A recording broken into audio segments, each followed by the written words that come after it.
كل سنة وانتوا طيبين يا حبايب قلبي، عيد أضحى سعيد. يا رب السنة الجاية نكون كلنا على جبل عرفات.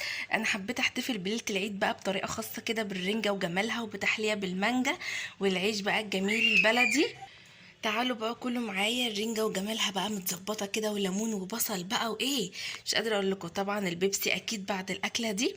وديت بقى يا جماعة دي عيد لحمة، مش مشكلة، انا احب ان انا احتفل بشكل خاص. وحبيت بقى ان انا احتفل بليلة العيد كده على قدي كده وبسيط. تعالوا كله معايا، كل سنة وانتم طيبين، وحشتوني يا حبايب قلبي، وان شاء الله كلنا نكون صحبة على جبل عرفات. ويا رب كل اللي بيدعي دعوة يا رب تستجاب، وان شاء الله ربنا يكون سامع دعواتنا ومستجاب لينا. وان شاء الله محدش يخيب ظنه في دعوة ابدا، ويخليلكوا اولادكوا ويخليلكوا امهاتكوا احفادكوا كل اللي بيتابعني. ويا رب يا رب يا رب يشفي كل مريض، ويشفي لي امي ويشفي لي ابويا ويخليهم لي، ويخليكوا كلكوا يا حبايب قلبي. وكل سنة وانتم طيبين، ومع الف سلامة.